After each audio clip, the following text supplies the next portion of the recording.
In the late afternoon of the 28th of February, 1989, a girl stepped back, pointing toward the septic tank.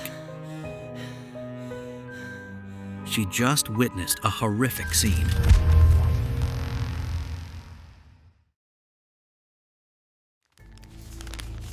Naoyuki Kanno, 26.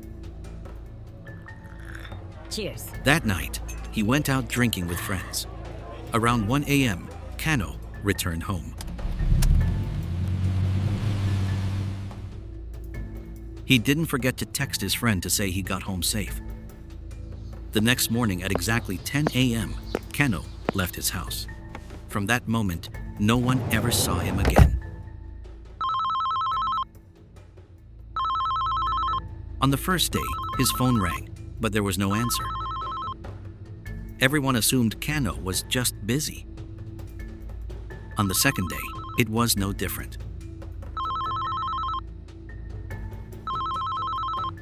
A few people started to grow concerned. Hello? Is anyone there? The same thing happened on the third day. His family and friends started searching for him. They checked all the places Kanno usually went.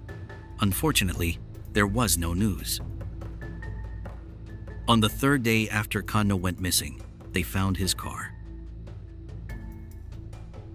The key was still in the ignition. Kanno's relatives and friends walked around, checking the area. Naoyuki-san! Naoyuki-san! At that moment, a police officer passed by. One of Kanno's friends pulled the officer aside. Have you seen this person?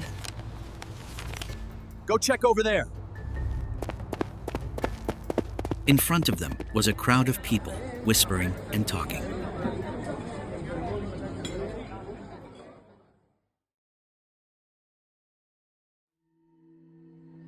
Yumi Tanaka, a teacher, stood among the crowd. On February 28, she went to school as usual. Correlation. This concept is fundamental to the next module. At the end of the day, Yumi walked home. When she reached the dormitory, she went straight into the restroom.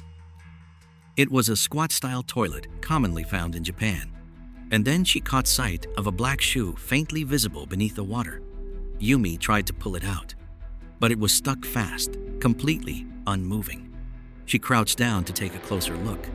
The shoe seemed to be held back by something from the other side. Yumi left the restroom, following the pipe out to the back of the dorm. There, she found a septic tank. Curious, she opened the lid.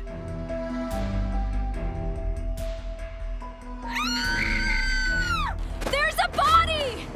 There's a body!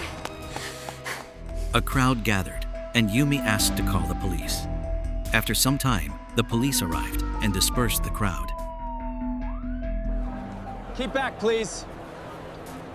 Yumi was called back. The officers asked her to point out where she had discovered the body. And you didn't leave? No. Following her direction, a team moved toward the septic tank. A police officer stepped forward to lead. Deep within the tank, a human foot was found. Immediately, the area was sealed off. Another team, wearing gloves, masks, and carrying specialized equipment, moved in. The tank opening was widened.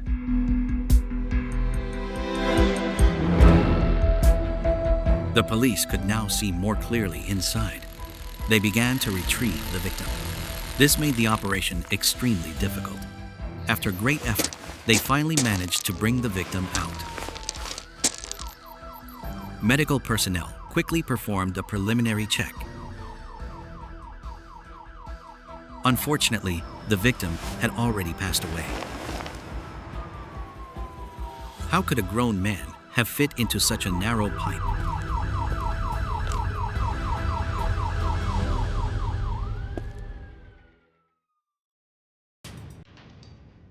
At the scene, the officer examined the body. This indicated that the victim had been inside the septic tank for a long time. The man was wearing only pants. His shirt had been neatly folded and held against his upper body. There were no visible injuries anywhere on the body. Even vulnerable areas like the neck, arms, and shoulders showed no unusual marks. At that moment, another officer walked in, leading a group of strangers. Sir, they would like to identify their relative. Would you like to proceed? A middle-aged woman stepped forward. She confirmed that the victim was her son, Naoyuki Kanno. The officer continued the examination. How could Kanno have gotten into the septic tank?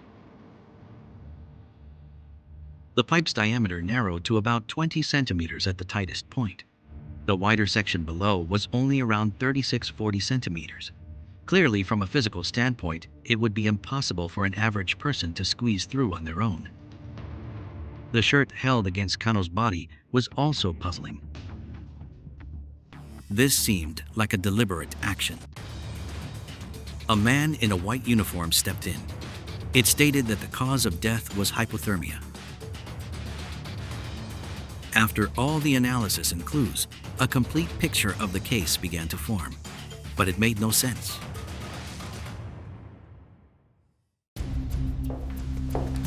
At the police station, documents and photos related to the case were pinned up on the board. Relevant units quickly gathered in the meeting room. When everyone was seated, they began to share their opinions. The officer directly in charge of the investigation spoke first. He believed it was an accident. Naoyuki Kanno had fallen in by himself. After leaving his house, he went to the dormitory. At the time of the incident, Japan was in the late stages of winter. The cold, damp air could have made the ground slippery. As a result, Kanno may have slipped. At that point, the narrow opening caused his body to stick. Kanno may have tried to slide further down to find a way out, but the other side led directly beneath the toilet. Get me out of here! Because of the cold, Kanno removed his jacket, carefully folding it to preserve warmth. Tragically, he could not hold on long enough until Yumi discovered him. Another stood up in opposition. Why was he in the septic tank? There was no clear reason. No signs of slipping or losing balance. Why were there no scratches or impact injuries on his body? No one had an answer. The commanding officer crossed out this hypothesis from the case file. Another theory emerged. He proposed a different theory. Kanno had intentionally entered the septic tank. His motive was voyeurism. A diagram of Kanno's trapped position was presented. To know the location of the tank, Kanno must have been there many times before. After driving from home, he headed straight to the septic area. He took off his shirt and folded it carefully to reduce friction. Then, Kanno climbed onto the pipe opening. He lowered his head and began to squeeze himself inside. Even when his shoulders got stuck, he kept forcing his body downward. Eventually, he managed to slide into the chamber below. His face was oriented toward the toilet above. From that angle, it was possible to observe anyone using it. The motive may have stemmed from a distorted mindset.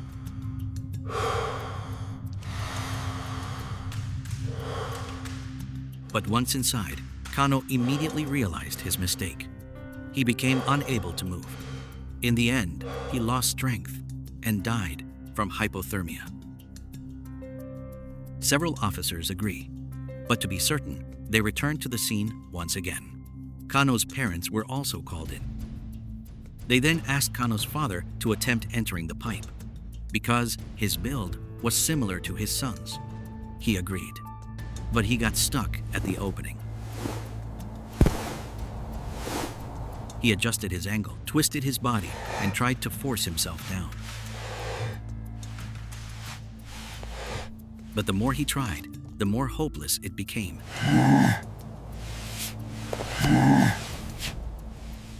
After several attempts, he stopped.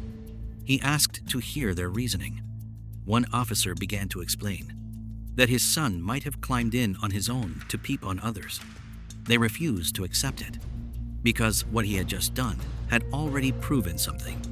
She accused them of insulting her deceased son. Both of them turned and left in anger. Only those involved in the investigation remained at the scene. The answer was clear.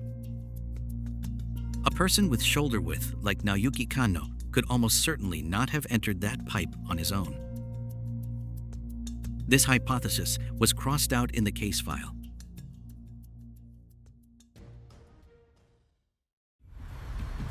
Everyone returned to the police station to figure things out. One officer noticed something. Kanno was wearing only one shoe when he died. The other one was missing from the scene. If Kanno had entered the tank by himself, why was one shoe missing? He suggested it could be a murder case. Perhaps Kanno went to Yumi's dormitory to meet someone. The lack of struggle marks on the body suggested that this person was close to the victim. The architecture really hasn't changed since we left. The two may have been standing near the restroom. Then suddenly, Kanno was overpowered and fell into the tank. When his shoulders got stuck at the pipe opening, the attacker forced him down. The tank was only about 1 meter deep, not deep enough to cause scratches or serious injuries. That was why the victim's body remained intact inside the tank. The attacker left immediately afterward. Perhaps to conceal the scene, they took Kanno's other shoe with them. As time passed, the temperature gradually dropped. Kanno may have tried to retrieve his shirt. Unable to move due to his curled position, he could only fold it neatly and place it on his body. At least, that might have helped him stay a little warmer. But in the end, he still died of hypothermia. The police went back to Kanno's records, reviewing all of his relationships. One by one, each person was called in for questioning. We know you were there that night. The evidence is right here. Just admit it. People who were not involved were gradually ruled out. Take a look at this report. Does this refresh your memory? I don't know what that is. One name was circled.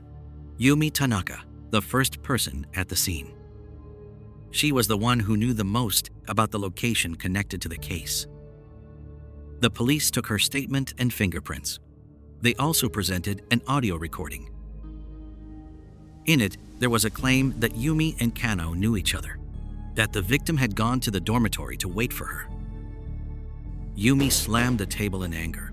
She insisted that they did not know each other. She said she had only accidentally discovered the body in the septic tank. The fingerprint results and her statement were soon brought in by a specialist. Nothing matched. Yumi Tanaka was not the killer. The case reached a dead end. They decided to go to Kanno's house to learn more. They opened the door and went inside. Each of them checked different rooms. Eventually, they found a stack of newspapers. They contained information about the local mayor's re-election campaign. A female officer discovered a set of notes on the desk. There were 2 numbers that stood out. After looking into it, the police realized these were the vote counts for the local mayor.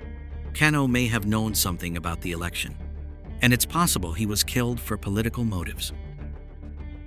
Kanno had been called to the dormitory. Any longer. Someone had arranged to meet him near the septic tank.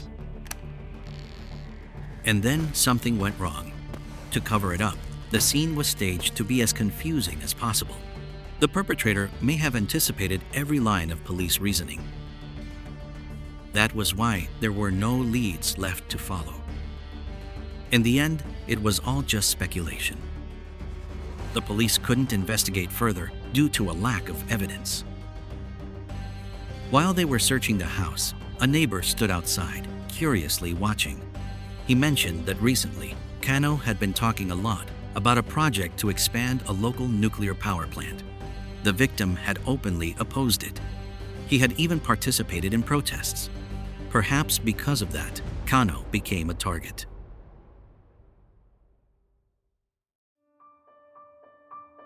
After a long time, the police still couldn't find any new evidence. The hypotheses written on the board were still full of question marks. They returned to the scene many times. Pieces of the puzzle were found, but they didn't fit together. After many days of debate, a decision was made. Naoyuki Kanno's death was ruled an accident. The case file was closed. The investigation ended. Kanno's parents were invited in. An officer explained the entire investigation process. The hypotheses had been considered, the evidence and clues that had been carefully examined. Therefore, this was an accident. Kanno's parents broke down in tears once again.